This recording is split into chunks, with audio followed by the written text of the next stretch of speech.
नमस्कार, मैं विक्रम और आप देख रहे हैं लोक दर्पण। आपका स्वागत है हमारी वीडियो श्रृंखला जिसमें हम बात करते हैं भारत के राष्ट्रपतियों की, इस देश के महामहिमों की।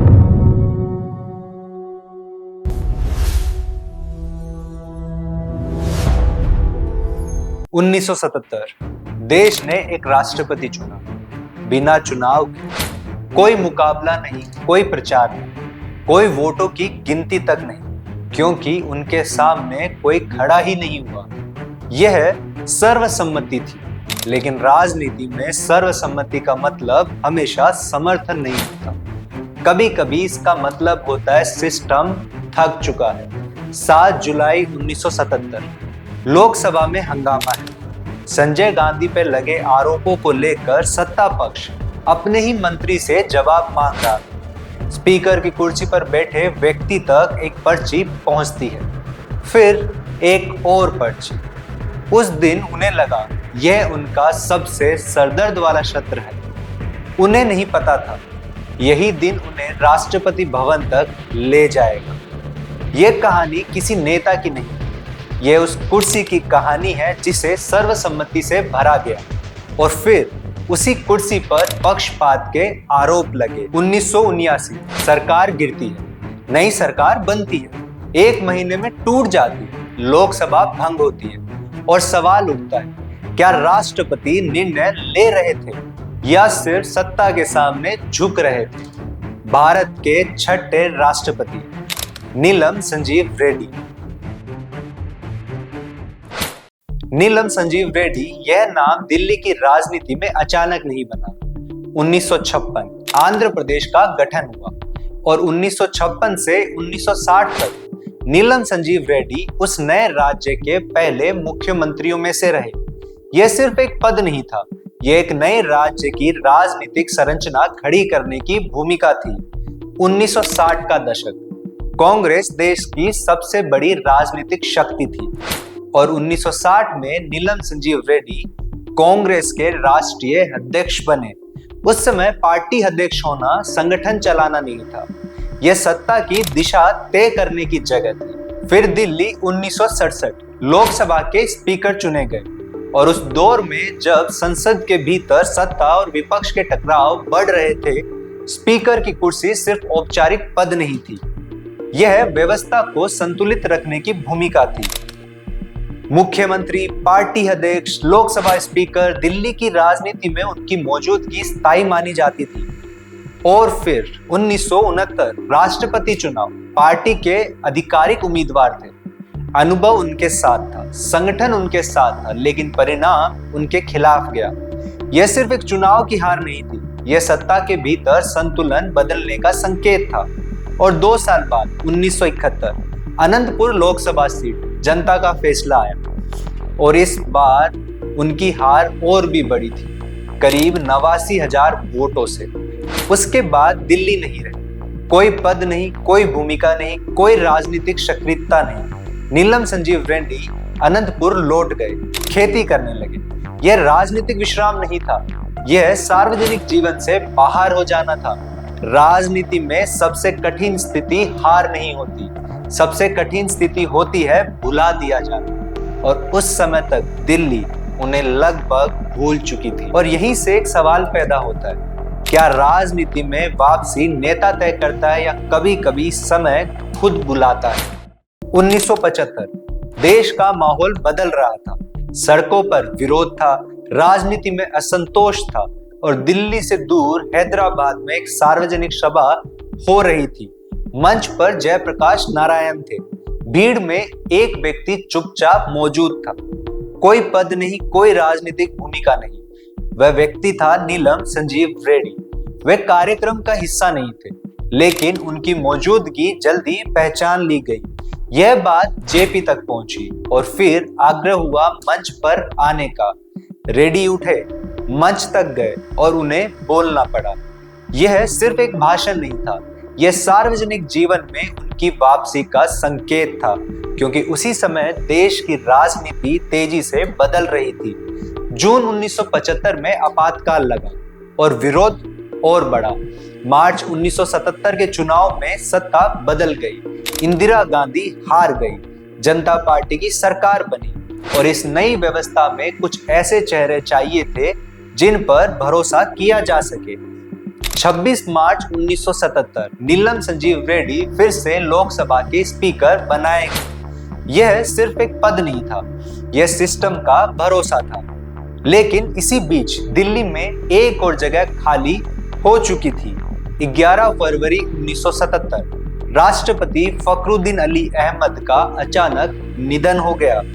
नई सरकार बन चुकी थी, लेकिन सत्ता अभी स्थिर नहीं थी। गठबंधन था, अंतर मतभेद थे, नेतृत्व पर भी सहमति पूरी नहीं थी।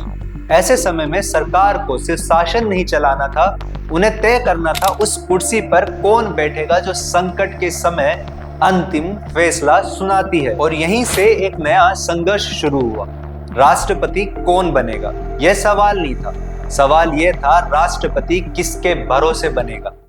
1977 जनता पार्टी की सरकार बन चुकी थी। स्थिरता की गारंटी नहीं थी।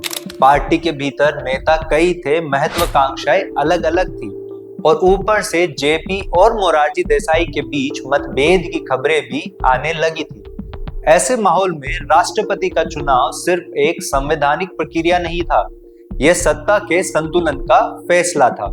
पहला नाम आया रुक्मणी अरुणडेल। प्रधानमंत्री मोरारजी देसाई का समर्थन था, लेकिन वामपंथी दलों ने विरोध किया। दक्षिण की क्षेत्रीय पार्टियां भी साथ में नहीं आई। शुरुआत में ही यह नाम खारिज हो गया। दूसरा नाम आया एस निजलिंगप्पा। अनुभवी नेता, संगठन में पकड़, लेकिन समस्या अलग थी। कार्यवाहक राष्ट्रपति बी.डी. जत्ती भी कर्नाटक से आते थे। राजनीति में संदेश भी संतुलन का हिस्सा होता है। यह नाम भी आगे नहीं बढ़ा। तीसरा नाम सामने आया बाबू जगजीवन राम। कुछ नेताओं को लगा देश को पहला दलित राष्ट्रपति मिलेगा और साथ ही प्रधानमंत्री पद की उनकी दावेदारी हमेशा के लिए खत्म हो जाएगी। लेकिन विरोध बाहर से नहीं हुआ, विरोध उनके अपने समर्थकों ने किया। नाम फिर गिर गया। एक एक करके हर विकल्प राजनीतिक जोखिम बनता जा रहा था और ऐसे समय में एक नाम सामने आया, नीलम संजीव रेड्डी। वह उस समय लोकसभा के स्पीकर थे, लेकिन समस्या यहाँ भी नहीं थी। जेपी के करीबी माना जाता था उन्हें और प्रधानमंत्री मोरारजी देसाई उन पर पूरी तरह आश्वस्त नहीं थे। उधर कांग्रेस की स्थिति अलग थी। आपातकाल के बाद जांच चल रही थी। शाह कमीशन अपना काम कर रहा था। राजनीतिक दबाव बढ़ रहा था। कांग्रेस ने तय किया, जो नाम सत्ताधारी दल तय करेगा हम उसका विरोध नहीं करेंगे। और रेड्डी की अपनी शर्तें थी। अगर सर्वसम्मति नहीं बनेगी तो वे चुनाव नहीं लड़ेंगे। अब स्थिति साफ थी, यह चुनाव प्रतिस्पर्धा का नहीं रहा, यह सहमति खोजने की प्रक्रिया बन चुका था। क्योंकि उस समय सिस्टम को एक मजबूत राष्ट्रपति नहीं, एक ऐसा राष्ट्रपति चाहिए था जिस पर कोई खुलकर सवाल ना उठाए। और यहीं से एक नई स्थिति बनी, सर्वसम्मति बनने लगी। लेकिन राजनीति में सर्वसम्मति हमेशा स्थिरता नहीं लाती, वह सिर्फ टकराव को कुछ समय के लिए टाल देती है। और अब बस एक औपचारिक कदम बाकी था और राष्ट्रपति लगभग तय हो चुका था। 7 जुलाई 1970 लोकसभा का मानसून सत्र। सदन के भीतर हंगामा था। मुद्दा था संजय गांधी पर लगे आरोप, स्विस बैंक ड्राफ्ट की एक फोटोकॉपी। सत्ता पक्ष अपने ही मंत्री से जवाब मांग रहा था और स्पीकर की कुर्सी पर नीलम संजीव रेड्डी कार्यवाही संभालने की कोशिश कर रहे थे। बहस बढ़ी, आरोप तेज हुआ। वामपंथी सांसद ज्योतिर्मय बसु अपनी जेब से मैग्नीफाइंग ग्लास निकाल कर लाए और कहा, अध्यक्ष जी आप भी देख लीजिए, सच्चाई साफ दिख जाएगी। सदन में हंसी थी, व्यवस्था कमजोर दिख रही थी। आखिरकार कार्यवाही स्थगित करनी पड़ी। उसी दौरान मार्शल एक पर्ची लेकर आए। यह पर्ची कांग्रेस सांसद करण सिंह की थी। कांग्रेस की तरफ से संदेश था, राष्ट्रपति पद के लिए समर्थन। और कुछ देर बाद एक और पर्ची आई। इस बार प्रधानमंत्री मोरारजी देसाई की तरफ से। जनता पार्टी भी उन्हीं का समर्थन करेगी। चुनाव अभी होना था, लेकिन परिणाम लगभग तय हो चुका था। कुछ ही दिनों बाद नीलम संजीव रेड्डी ने लोकसभा स्पीकर के पद से इस्तीफा दिया, अनंतपुर गए, मां का आशीर्वाद लिया और कुछ दिनों बाद नामांकन की प्रक्रिया पूरी हुई। 37 नामांकन भरे गए थे, लेकिन नियम साफ था, कम से कम 10 प्रस्तावक और 10 समर्थक। कोई भी इस शर्त पर खड़ा नहीं उतरा। 21 जुलाई 1977 घोषणा हुई। नीलम संजीव रेड्डी निर्विरोध भारत के राष्ट्रपति चुने गए। भारतीय लोकतंत्र के इतिहास में यह पहली और अब तक की एकमात्र घटना थी जहां राष्ट्रपति के चुनाव में वोटों की गिनती की जरूरत ही नहीं पड़ी। लेकिन कहानी यहीं खत्म नहीं होती।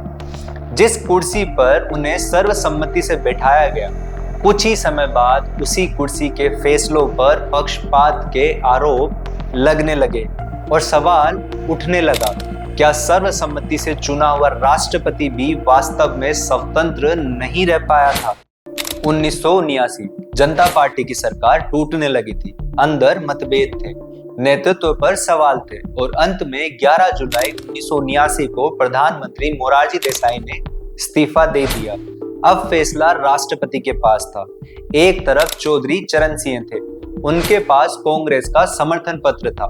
नीलम संजीव रेड्डी ने उन्हें सरकार बनाने का मौका दिया, लेकिन यह सरकार संसद का सामना तक नहीं कर पाई। 1 महीने के भीतर कांग्रेस ने समर्थन वापस ले लिया। 20 अगस्त 1979 को 102 सांसदों का एक समूह राष्ट्रपति से मिला। मांग थी बाबू जगजीवन राम को सरकार बनाने का मौका दिया जाए। देश की सबसे बड़ी पार्टी अब भी जनता पार्टी ही थी, लेकिन 22 अगस्त 1979 को राष्ट्रपति ने लोकसभा भंग कर दी और अगले ही दिन रामलीला मैदान में जनता पार्टी के नेता उसी राष्ट्रपति की आलोचना कर रहे थे, जिसे उन्होंने 2 साल पहले सर्वसम्मति से चुना था। आरोप लगे राजनीतिक पक्षपात के, व्यक्तिगत झुकाव के और यहां तक कहा गया कि यह फैसला राजनीतिक प्रभाव में लिया गया था। नीलम संजीव रेड्डी ने अपनी सफाई दी। उन्होंने कहा पार्टी टूट चुकी थी। दावेदार करने वाले कई थे। अगर एक और प्रयोग असफल होता तो अस्थिरता बढ़ती। लोकसभा भंग करना उन्हें सबसे उचित लगा। लेकिन लोकतंत्र में निर्णय सिर्फ सही या गलत नहीं होते, वे संदेह भी छोड़ जाते हैं और यही इस कहानी का अर्थ छिपा है। सर्वसम्मति से मिली कुर्सी हमेशा स्वतंत्रता की गारंटी नहीं होती। कभी कभी वह कुर्सी सभी पक्षों की अपेक्षाओं के बीच फंस जाती है। नीलम संजीव रेड्डी भारत के वो पहले राष्ट्रपति थे जो निर्विरोध चुने गए, लेकिन उनका कार्यकाल याद इसलिए नहीं रखा जाता कि उन्हें किसी ने चुनौती नहीं दी थी। उन्हें इसलिए याद रखा जाता है क्योंकि उनके फैसलों को लगातार चुनौती दी गई। भारत का प्रथम नागरिक सत्ता चलाने के लिए नहीं होता, वह सत्ता के बीच संतुलन बनाए रखने के लिए होता है। और जब संतुलन की उम्मीद हर तरफ से आने लगे तो सबसे कठिन स्थिति राष्ट्रपति की ही होती है। अगले एपिसोड में एक ऐसा राष्ट्रपति जिसके कार्यकाल में राष्ट्रपति और प्रधानमंत्री के रिश्ते इतने तनावपूर्ण हो गए कि राष्ट्रपति भवन से सरकार को बर्खास्त करने की संभावनाएं तक पहुंच गई। हम बात करेंगे ज्ञानी जेल सिंह की।